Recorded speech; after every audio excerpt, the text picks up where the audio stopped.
손으로 책상을 쳐보세요. 단단하게 느껴지죠? 그런데 물리학자들은 말합니다. 그 책상은 99.999%가 빈 공간이라고. 1911년 어니스트 러더퍼드는 금박에 알파 입자를 쏘는 실험을 했습니다. 대부분의 입자가 그냥 통과했죠. 원자는 대부분 빈 공간이었던 겁니다. 원자핵과 전자 사이의 거리를 비율로 따지면 축구장 중앙에 굿을 하나 놓인 정도입니다. 그렇다면 우리가 단단함이라고 느끼는 건 뭘까요? 사실은 전자기력의 반발입니다. 당신의 손과 책상의 전자들이 서로 밀어내는 힘. 즉, 우리는 물질을 만지는 게 아니라 힘의 장을 경험하는 겁니다. 더 놀라운 건 20세기 초 양자물리학의 발견입니다. 1927년 클린턴 데이비슨과 레스터 저먼은 전자가 파동처럼 행동한다는 것을 증명했습니다. 입자인 동시에 파동이라는 상식을 뒤엎는 발견이었죠. 그리고 이중 슬릿 실험. 전자 하나를 쏘면 두 슬릿을 동시에 통과하며 간섭 무늬를 만듭니다. 하지만 어느 슬릿을 통과했는지 측정하는 순간 간섭 무늬는 사라지고 입자처럼 행동합니다. 이 실험은 한 가지 질문을 던집니다. 측정이라는 행위가 현실의 상태를 바꾸는가? 여기서 정확히 이해해야 할 게 있습니다. 의식이 마법처럼 입자를 바꾸는 게 아닙니다. 측정 장치 광자, 검출기 등 마이너스와의 물리적 상호작용이 파동함수를 붕괴시키는 거죠. 하지만 이것도 충분히 혁명적입니다. 왜냐하면 관측행위 이전에는 입자가 모든 가능한 상태의 중첩으로 존재한다는 뜻이니까요. 슈레딩거 방정식은 이 확률의 파동을 수학적으로 기술합니다. 1935년 아인슈타인과 보어의 논쟁이 유명합니다. 아인슈타인은 신은 주사위 놀이를 하지 않는다며 반발했죠. 달을 보지 않을 때도 달은 거기 있어야 한다고 믿었습니다. 하지만 1982년 알랭 아스페의 실험은 보어의 손을 들어줬습니다. 양자 얽힘 실험에서 두 입자는 수킬로미터 떨어져도 즉각 상관관계를 보였습니다. 아인슈타인이 으스스한 원격작용이라 부른 현상이 실제로 일어난 겁니다. 광합성 연구에서 놀라운 발견이 있었습니다. 식물이 빛 에너지를 전달할 때 양자 중첩을 활용합니다. 에너지가 모든 경로를 동시에 탐색해 가장 효율적인 길을 찾는 거죠. MIT의 세스 로이드는 새들의 방향 감각도 양자 얽힘을 이용할 가능성을 제시했습니다.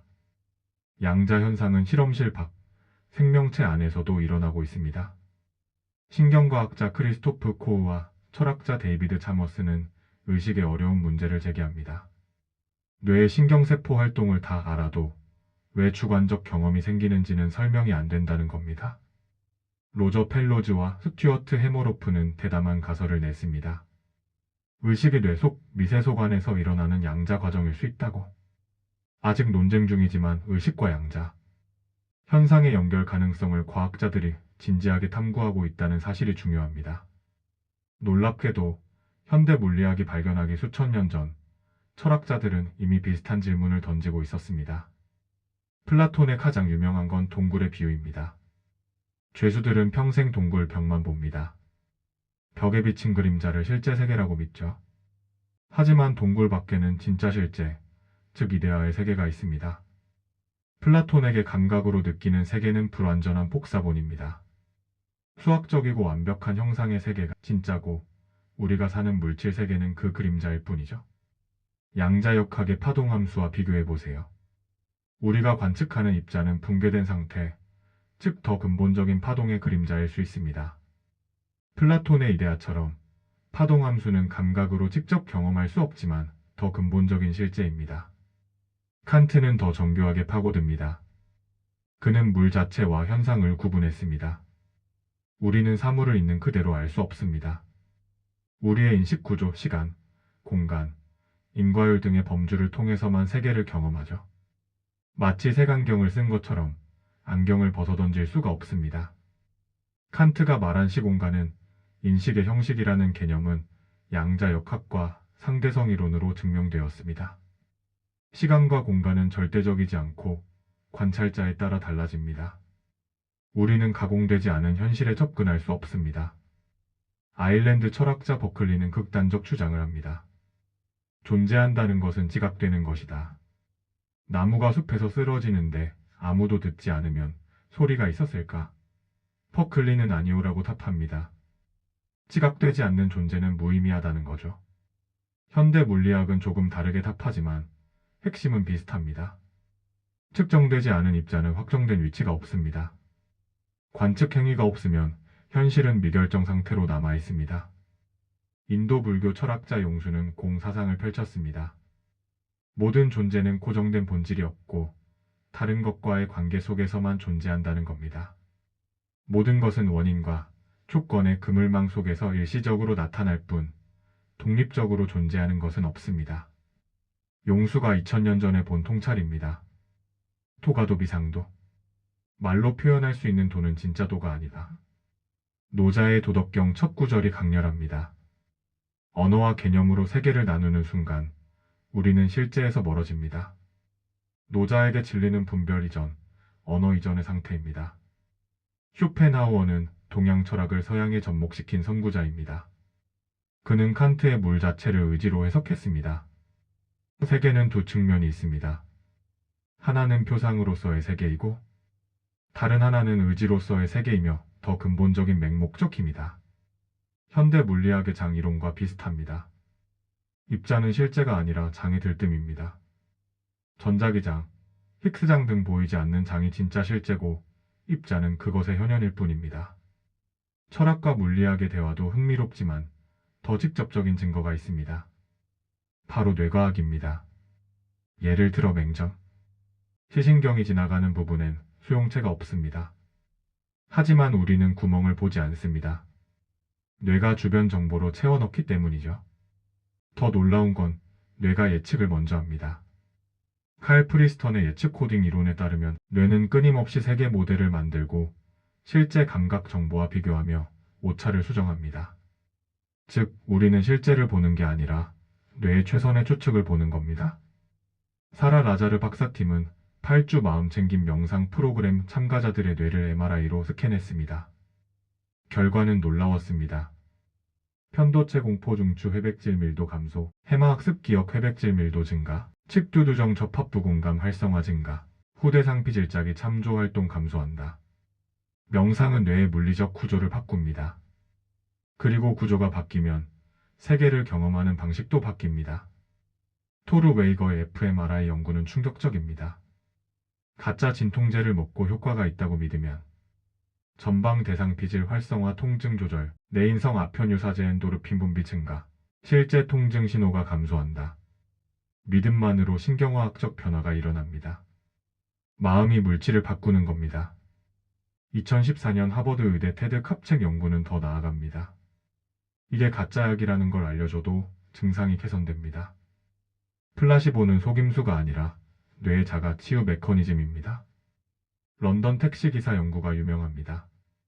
런던의 복잡한 지도를 외운 택시기사들은 해마호부가 평균보다 7% 더 컸습니다. 바이올린 연주자는 왼손 손가락을 담당하는 뇌 영역이 확장되어 있습니다. 심지어 상상만 해도 뇌는 바뀝니다. 알바로 파스쿠알레오네의 피아노 실험. 한 그룹은 실제로 피아노를 연습하고 다른 그룹은 머릿속으로만 연습했습니다. 5일 후 두 그룹 모두 운동 피질이 확장되었습니다. 상상과 현실을 뇌는 거의 동일하게 처리합니다. 데니얼 사이먼스의 보이지 않는 고릴라 실험은 사람들은 농구공 패스 횟수를 세느라 화면을 가로지르는 고릴라 인형을 못 봅니다. 우리는 주의를 기울이는 것만 현실로 경험합니다. 나머지는 존재해도 보이지 않습니다. 뇌파 연구는 더 정밀합니다. 감마파는 통합된 의식 경험과 관련이 있습니다. 명상 수행자들은 감마파 동기화가 뛰어납니다. 즉, 더 통합되고 명료한 의식 상태를 만들 수 있습니다. 자, 이 모든 것이 우리에게 무엇을 말해줄까요? 현실은 고정되어 있지 않다. 양자물리학, 신경과학, 고대 철학 모두 같은 메시지를 줍니다. 우리가 경험하는 현실은 객관적 사실이 아니라 상호작용의 결과입니다. 의식은 수동적 관찰자가 아니다. 우리는 영화를 보듯 현실을 구경하는 게 아닙니다. 우리의 주의 기대, 믿음, 감정 상태가 경험을 적극적으로 형성합니다. 이건 마법이 아닙니다. 과학입니다. 하루에 3번, 5분씩만 자신을 관찰하세요. 지금 나는 무슨 생각을 하고 있지? 이 감정은 어디서 오는 거지? 내가 지금 선택하고 있는 해석은 뭐지? UCLA 소스몰 연구 2007에 따르면 감정을 언어로 명명하는 것만으로도 편도체 활성이 줄고 전두엽 제어가 강화됩니다. 하버드 의대 허버트 벤슨의 이완 반응 연구는 하루 10에서 20분 호흡에 집중하면 코르티솔 스트레스 호르몬 23% 감소, 혈압 정상화, 염증 관련 유전자 발현이 감소됩니다. 방법은 단순합니다. 편안히 앉아 코로 들이쉬고 내쉬는 감각만 관찰하세요. 생각이 떠오르면 판단 없이 다시 호흡으로 돌아오세요. 매일 밤 잘 되었던 일 3가지를 적으면 6개월 후 우울 증상 크게 감소하고 행복도 지속적 상승하며 뇌의 보상 회로가 재구성됩니다. 왜 효과가 있을까요? 뇌는 우리가 주의를 기울이는 패턴을 학습합니다. 부정적인 것만 찾던 뇌가 긍정적인 것을 찾도록 재훈련되는 겁니다. 몸과 마음은 분리되어 있지 않습니다. 스탠퍼드 켈리 맥고니걸 연구에 따르면 자세만 바꿔도 호르몬 수치가 변합니다. 2분간 파워 포즈를 취하면 자신감은 20% 증가하고 스트레스는 25% 감소한다고 합니다. 하루 한 번 의식적으로 어깨를 펴고 깊게 숨 쉬세요. 신체가 바뀌면 마음도 바뀝니다. 우리는 긴 여정을 함께 했습니다. 기원전 5세기 플라톤의 동굴에서 시작해 18세기 칸트의 인식론을 거쳐 20세기 양자 물리학의 혁명을 지나 21세기 뇌과학의 발견까지 모든 길이 한 곳으로 모입니다. 우리는 고정된 현실의 피해자가 아닙니다. 우리는 유동적인 현실의 공동 창조자입니다. 양자 물리학이 가르쳐 준 건 의식이 마법을 부린다는 환상이 아닙니다. 진짜 선물은 이겁니다. 우주는 우리가 생각했던 것보다 훨씬 열려있고 가능성으로 가득하며 신비롭다는 것. 그리고 우리의 주의 믿음, 의도가 생각보다 훨씬 강력하다는 것. 뉴턴은 우주를 시계로 봤습니다. 정확하게 작동하는 기계. 하지만 양자역학은 다릅니다. 우주는 가능성의 파동이고 우리는 그 파동과 상호작용하는 관찰자입니다. 불교 승려들은 2000년간 명상하며 이를 체험했습니다. 플라톤은 동굴 밖 세계를 상상했습니다. 이제 양자물리학이 관측 이전의 파동을 소식으로 기술합니다. 과학과 철학, 동양과 서양, 고대와 현대가 하나의 진리를 향해 수렴하고 있습니다. 당신은 오늘부터 시작할 수 있습니다. 아침에 눈 뜨면 5분 호흡을 관찰하세요. 저녁에 자기 전 3가지 감사를 적으세요. 하루 한 번 자신의 생각을 관찰하는 자신을 관찰하세요. 이 작은 실천들이 신경회로를 바꿉니다. 신경회로가 바뀌면 경험이 바뀝니다. 경험이 바뀌면 삶이 바뀝니다. 과학이 증명했고 철학이 예견했으며 명상 수행자들이 체험한 진리. 의식을 바꾸면 세계가 바뀝니다. 이 탐구에 함께 해주셔서 진심으로 감사합니다. 물리학이 밝혀낸 시간의 비밀, 그리고 왜 지금만이 실제하는지. 여러분의 의식이 오늘도 아름다운 현실을 선택하길 바랍니다. 구독과 좋아요는 더 깊은 진리 탐험의 연료가 됩니다. 감사합니다.